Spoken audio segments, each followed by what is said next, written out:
Good morning, everyone. Such a pleasure to meet you. Thank you so much for taking time out of your busy day to talk about the very exciting, on the edge of your seat topic of 10 DLC texting.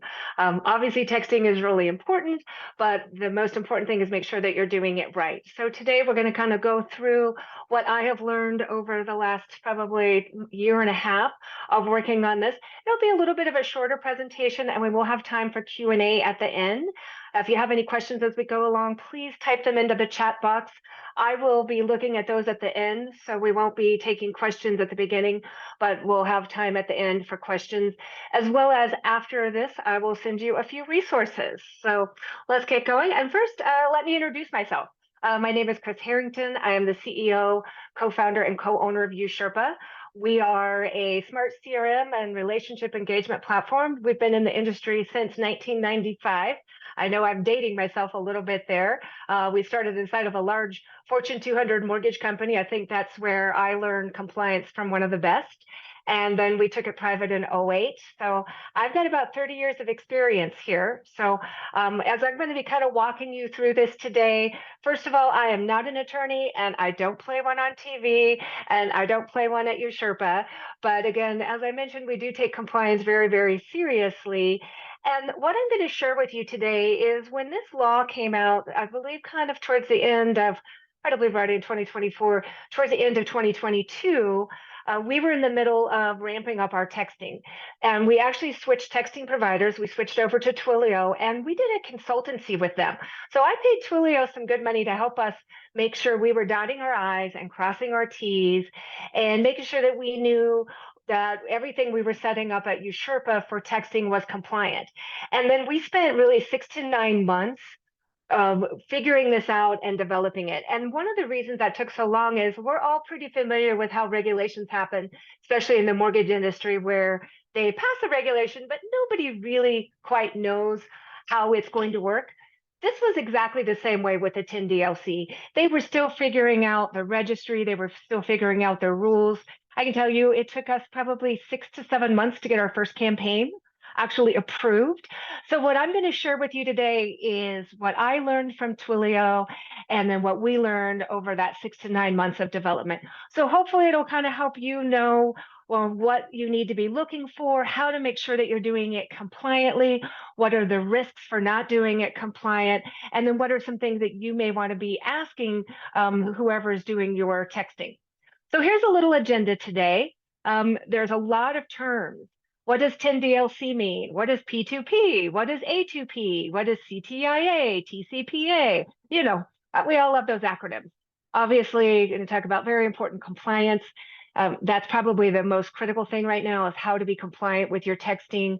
We're going to talk about some different ways that we're doing and we're seeing people use texting inside of the mortgage industry.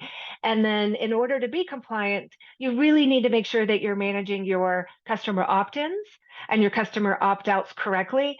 And then at the end, we'll do some Q&A and then I'll share with you the resources that I'm going to send to you. So again, like I said, I am not an attorney, please do not rely this on as legal advice. I really encourage you to seek guidance from your legal counsel, your internal compliance teams, and figure out how this maybe applies to you. I'm just kind of trying to give you some guidance based on what I have learned. All right, why did this kind of law get set? What's going on? We have all got those text messages and have had this face, right? Why am I getting this? Who in the heck is this person? You're expecting to get a text message from your child that they arrived somewhere. You're firming up dinner plans with friends. You don't want this text message from somebody that you don't even know. And we all know texting actually is a great way to communicate. 98% of text messages that are received are read. But let me share with you another statistic on the flip side of that. 75% of Gen Z or millennials took one or more negative actions when businesses did not meet their communication preferences, meaning they sent them communication that they didn't want at the wrong time. And that was according to a study that Twilio did. So this is not what we want. We do not want people when they receive our text messages to make this face.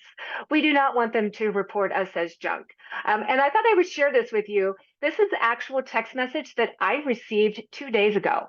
Hello, I'm Naomi with the Gig Smart Recruitment Company. We have got a part-time remote job where you can work from home and good pay. May I send you the job details, work demo, and salary details? Seriously? I can tell you this was my face when I got that. Uh, it was completely disruptive. I was in the middle of a meeting. I thought, maybe it was an emergency, something going on, something from one of my employees. Not really too interested in a part-time remote job. So this is what not to do. You can see there's no way for me to opt out. It was intrusive. And so what I did is I reported this as junk. And eventually that means these people are going to get in trouble. So that is what not to do. What we want is we want this, right? We want people to be happy when they receive our text message. Wow, my loan is approved. We're cleared to close. My docs are out, or maybe if it's even my loan officer kind of reached out and wished me a happy birthday. That's what we're looking for. So the text messages that go out at the wrong time are really eroding customer trust, and that is not what you want. And I know we all get these, and so I know we can all feel the pain. So let's talk about some of these definitions. 10DLC, what the heck does that mean? And who are the agencies and what are their goals? So what this is the TCPA, which is a Telephone Consumer Protection Act. We've all heard about it. They govern phone calls, they govern text messages. Well, they know this has completely gotten out of hand. We're all getting so many text messages that we didn't want and that we can't figure out how to stop getting. So what they did is they went to the CTIA, and that is a trade association representing the wireless communications industry. And they went and said, hey, CTIA, you need to help us figure this out. Carriers, we want you to be involved. So the CTIA got together and they came up with something called 10DLC. So what does 10DLC mean? It's really not that exciting. It stands for 10-digit long code. So what they did is they created, it's called the campaign registry, and it's for all texting that goes through being done with a 10-digit long code. Just that's a regular phone number. So basically the CTIA and the TCPA implemented this to protect consumers from unwanted and unlawful text messages. And the goal was the CTIA wanted to determine best practices. Hey, Verizon, T-Mobile, Sprint, here is what we're going to do to block or filter messages that we don't want. So this went into effect. They're kind of doing it in phases. I believe February of this year, they got pretty serious. So hopefully you will have seen some of your unwanted text messages have gone down. How I got that GigSmart one, I don't know. And it was actually from a 7-digit number, but I reported it as junk and I reported it as spam. And that is going to go back up the food chain. And that's going to be reported to whoever they're doing their texting. So again, that's really what they did, excuse me, is they said, phone carriers, we want you to get involved and we want you to block or filter messages. So that's kind of the goal. So again, we've got these two agencies working together. Obviously, we know the TCPA is under the FCC. So this is a very big deal.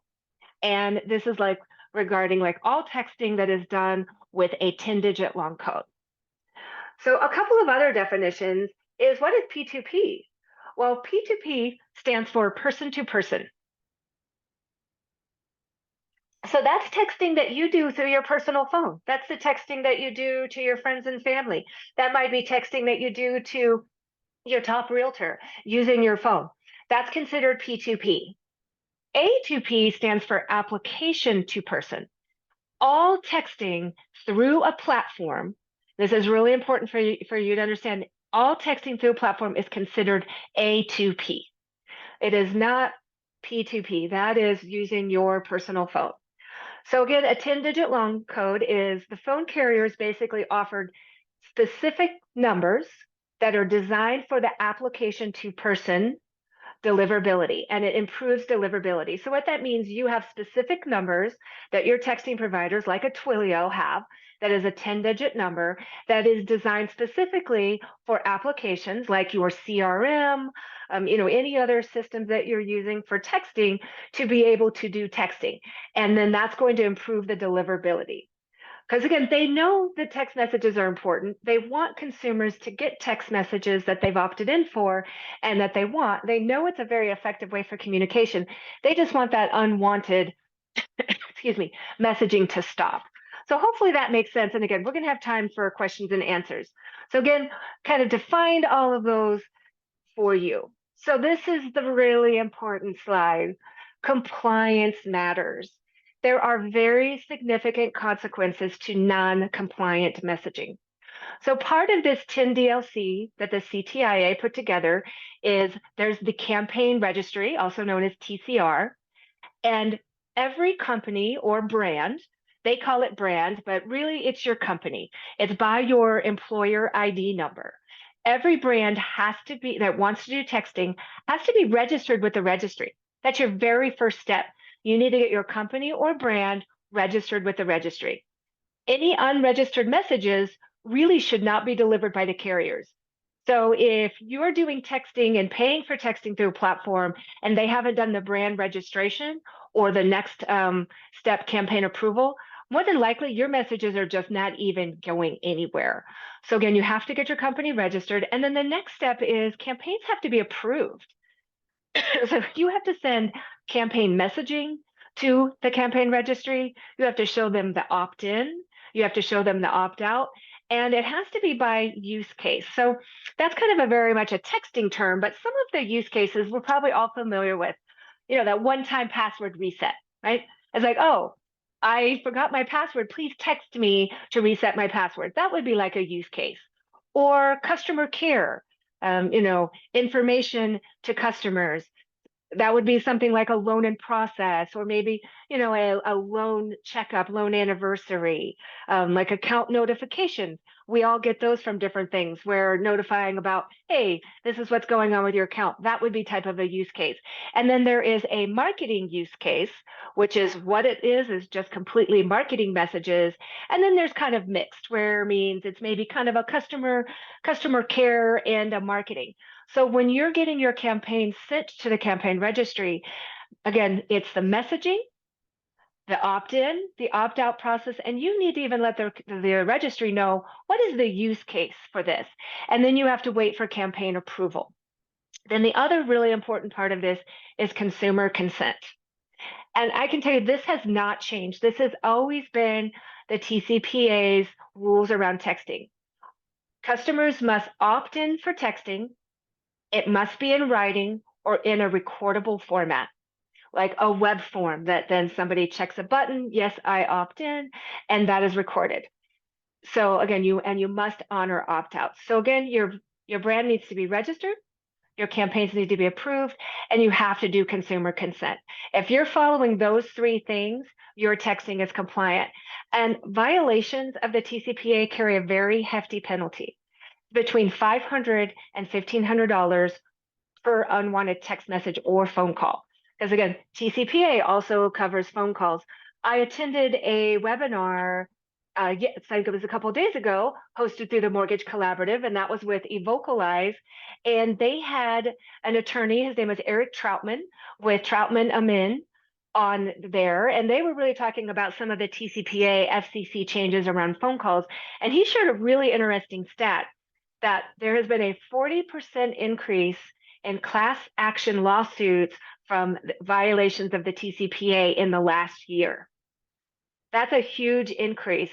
And kind of what it is, and think about it, is you've got attorneys out there that are in somebody's database receiving an unwanted message or an unwanted phone call and deciding to generate a class action lawsuit, because it is very easy to violate it if you're not following these rules.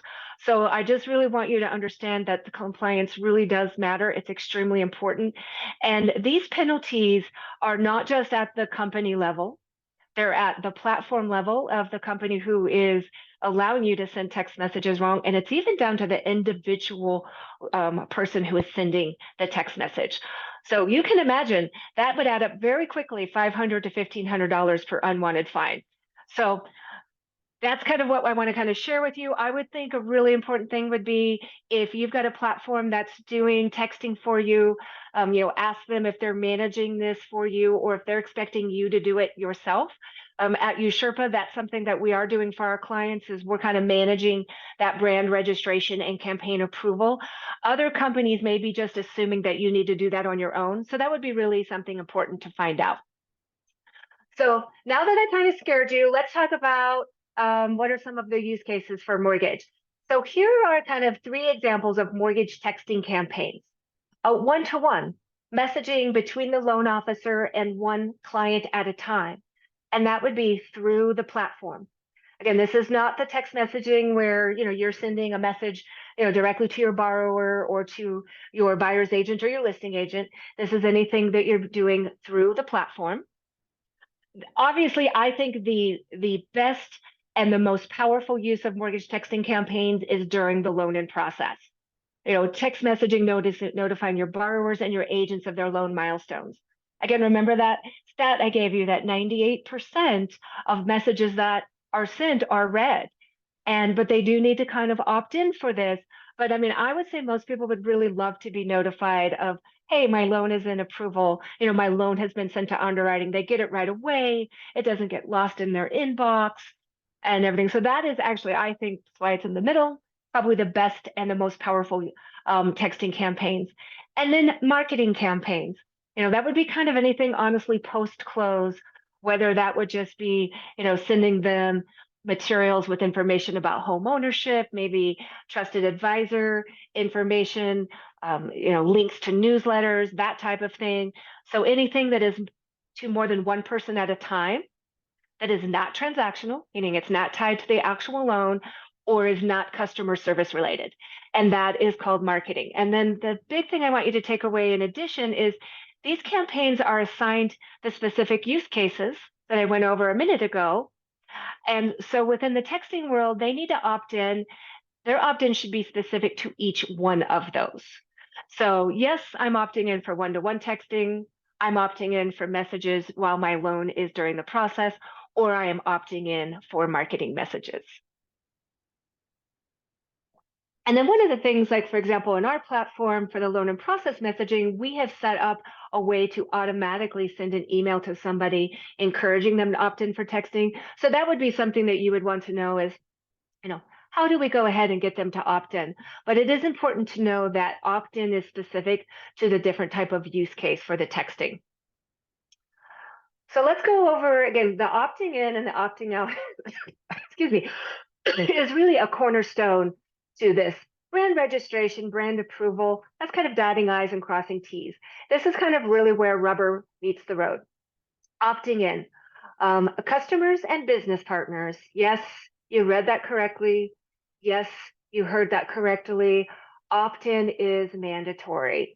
It is not different whether it's a borrower, a prospect, or your top real estate agent. If you're going to be texting them using an application, A2P, application to person, opt-in is mandatory. So you must get that consent in writing or in a recordable format. The initial opt-in cannot be via text. If you text them to ask them to opt in, you have just broken the TCPA law. So they either you actually have to have them write something and sign it, and that you have, or really the most easy way is a recordable format, sending them an email with a link to a web form. And I've got some examples in this deck. So again, it is anybody that you're texting with a phone that is going through the A2P. It doesn't matter whether it's a business to business relationship or a business to consumer relationship. And the initial opt-in cannot be via text. Another thing that is really important is it can't be tricky, can't be sneaky. So the opt-in must be informed and specific. So you need to be very clear on what they are opting in for. So if you kind of go back to this slide, am I opting in for just one-to-one texting with my loan officer? Am I opting in for messaging during my loan process? Or am I opting in for marketing messaging? And then not only do you need to be, it needs to be informed and specific, really a best practice is even to tell them the frequency. Like I'm opting in for loan in process messaging up to a week after closing. Or you could say frequency may vary because maybe you don't know on that one-to-one. You don't really know how often a loan officer and a borrower or a realtor might be texting. So, but you're telling them that frequency may vary. So they need to be very informed on what they're opting in for. And then you must keep a record. You need to record a date and a time and then a unique identifier, maybe like an IP address or something like that. And that record needs to be kept because if someone were to file a complaint against you with the TCPA, that way you can go back, oh no, this client did opt in for this, and this is the day and the time that they opted in. And honestly, given the fact that, as I shared with you, the TCPA class action lawsuits have increased, the fact that those fines are so large. I mean, think about, if you sent out, you know, 10,000 unwanted text messages, those numbers add up very, very quickly. So best practice is to do a double opt-in. When they opt in with that web form, you send them a text message that then they confirm. So again, I've got some examples of that. So hopefully that goes over really the opting in. You must get consent. They cannot opt in via text. You need to be very clear about what they're opting in for, if it's marketing and then even, how frequently you'll be texting them, keep a record, and then the double opt-in is a best practice. So opting out, all opt-outs must be honored. So that's really important. So the initial message, the first message must tell them that they can reply with a stop, an unsubscribe, or the equivalent. So if you go back to that example of that text message I received a couple of days ago, it didn't tell me that I could reply with stop. And sometimes when I get messages that I'm not supposed to get, just because I kind of some days live and breathe this, I type stop and nothing happens. They have completely violated TCPA. So again, the first message after they've opted in must tell them that they can reply with a stop, an unsubscribe, or an equivalent. Another important thing is as you're doing ongoing message, they've opted in, for messaging during my loan process, they can opt out at any time with a standard keyword. So for example, on our platform, at any time, we've told them the keyword is stop. At any time, if they don't want to receive messaging, they can say stop and the texting needs to stop immediately. But after the opt-out, you can send them one message to confirm their decision. You can send them one last message, and then you would need their consent to re-engage. So that is the only text message you're allowed to send after they have replied stop. Now, a lot of systems in our system, they can opt out in kind of a consumer preferences page, which means, again, you must honor that opt-out. Hey, I don't want to opt in anymore. And maybe they've just unchecked the box inside of, their kind of their user platform. But you do need to honor that. But if they actually say stop, one of the things that actually, in this instance, stops them from getting any messaging, from anybody in that company. And then a best practice would be to regularly obtain consent and respect their recipients' change of interest. So what that means is, let's say they've opted in for marketing text messages, no more than 2 times a month. And you've gone forth, and now it's 6 months later, you might want to send them a best practice is, hey, here's just a reminder. If you would like to opt out, you can go ahead and do so by either saying stop or clicking here. So again, that's a best practice, kind of regularly obtain their consent that maybe I don't want to continue getting this and record that opt out. So again, your initial message must always tell them how to stop their messages. Ongoing, you need to honor that at any time. You can send one final message after they've opted out. And sometimes maybe you can even change it. It's like, click this if you want to opt out of marketing messages. So maybe they still want that loan in process, but they don't want any marketing messages if they've opted in. You can kind of work on that type of information. And then again, regularly contain their consent. So here's some examples of how we've done it in our platform. Because I've kind of told you opting in, opting out. Like here's an example of an email that in our system, we send out prior to any loan in process text messages going out. Hello, Joe, to keep you updated quickly on the status of your loan. It'd be helpful to text you updates as your loan moves through each stage. Text messages would be sent until a week after closing. If you'd like to receive text messages from me, please click here to opt in. So again, you can have different versions of this email, and then it would click to a web form sample. So here's a sample of a web form. Down here at the bottom, I agree to receive the following text messages. And again, right now, we haven't even received any marketing messages approved through the campaign registry, so they're not seeing that. But, I want to opt in for text messages about the status of my loan, very specific. What are they opting in for? And even the frequency up until a week after closing. This doesn't allow me to text them, 6 months after closing. And then the other one is text messages directly from my loan officer. Frequency may vary. What we have gotten approved once we get a marketing message approved is marketing-based text messages about the mortgage industry, no more than twice a week. Again, you've got to give them frequency, because if they've opted in for a marketing message no more than twice a week, you can't text message them on a daily basis, because they only opted in for no more than, a couple of times, not for daily. So again, you've kind of violated their opt-in. So that gives you an example of what an email message looks like and kind of what an opt-in web form sample looks like.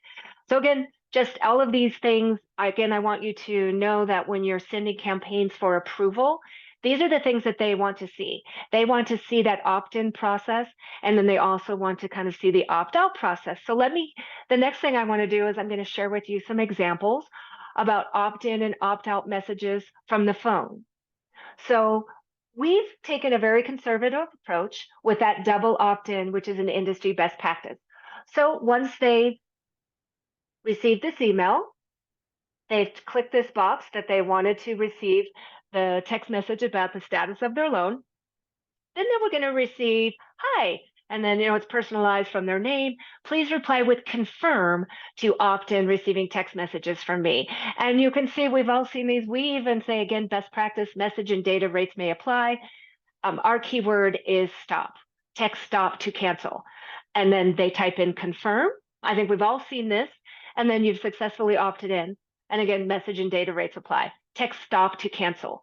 We've actually, again, being very conservative, we have that text stop to cancel almost every single email. So let's say at some point they say, ooh, I really don't want this anymore. I want to go ahead and type in stop. Here is that one final opt-out email. You've been successfully unsubscribed. You will not receive any more messages from this number, but it tells them if they did this by accident, reply start to resubscribe.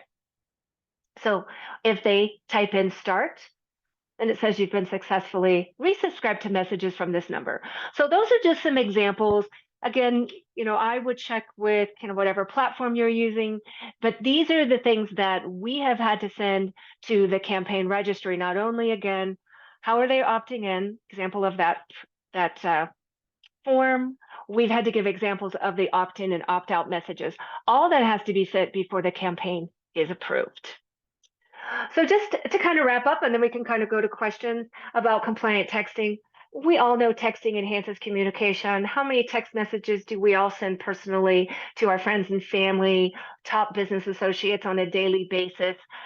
So texting is a great way to communicate efficiently, but the penalties for doing it wrong, again, through an A2P format, are extremely high. And without it, the consumer consent, you're eroding your client's trust. And none of us want to have any of our borrowers or buyer's agents or listing agents make that face that I showed you in the beginning when we send them a text message. That's not what we want. We want them to get something that they really want, that is timely and makes their day better. So hopefully that kind of helped you out. I'm going to, for anybody that's attended, I do have an ebook from Twilio that I'm going to be sending out. It's 22 pages of some light reading. So if you need some trouble sleeping at night, feel free to read it. But no, it'll give you a lot more detail than what I went in today. So it's an ebook. It's their guide to U.S. messaging compliance. And then at the very last page, it's got links to about 8 or 9 additional resources for additional light reading. The CTIA's entire wireless communication about this, as well as links to the TCPA, etc. But hopefully this kind of gave you a few ideas of how to get started with compliant texting, cleared up some of the miscommunication. And the biggest thing that I just want to just opt-in is mandatory. You cannot text without somebody opting in. That is absolutely critical. So any questions? Looks like there's been a couple that have come in the chat. All right, so can we touch base on cybersecurity hack protection and the process for getting up and running again? Well, for cybersecurity and hack, again, I think that would really depend on what platform that you're using. I would make sure that they do have cyber insurance. There's been a lot of changes with cyber insurance. It's actually a lot easier and more affordable for companies to get. I would also try to find out what type of data they maybe have in their system, whether they're storing, social security numbers or year of birth, non, NPI information. I'm not sure if that's kind of your exact question. And, most platforms are using, are cloud-based. They need to go through a fair amount of security. I can tell you with Sherpa, we're Microsoft Azure cloud hosted, which I believe the National Department of Defense uses it. And we made a decision a long time ago to not store NPI so that's non-public information. But again, I think your other question was, how do you kind of get started? And again, if that is on texting, you can work yourself. You can go directly to Twilio or Bandwidth, some other texting platforms, and get your brand registered, get your campaigns approved. But I would, whatever, like if you're going to be doing texting through like a CRM platform, I would ask them if they do that for you. Again, we do that for our clients. I'm not sure that every platform does.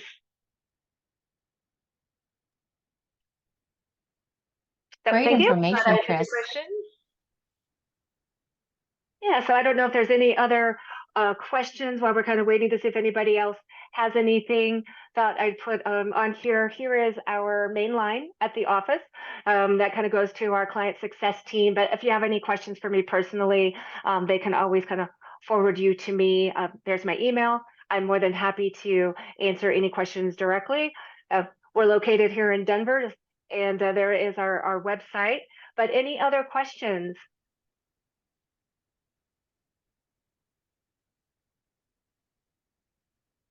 Since we've got a little bit of time.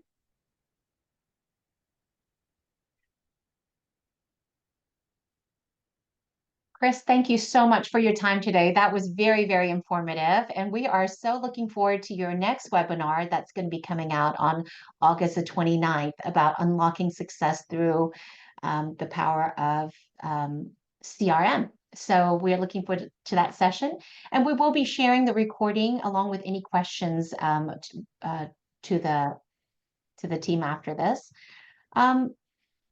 Maggie had a question on here. Any suggestions on how to reach out to your vendor on making sure that they are compliant? Yeah, I would first, kind of reach out to your account executive. That'd be, whoever's your kind of your first line that you're communicating to. And again, I think we can even send them this deck, right, Mimi? And you'll get the recording of this. So again, first question is my brand registered? Obviously, because you need to be registered. Are my campaigns approved? And then have them walk you through that opt-in, opt-out process.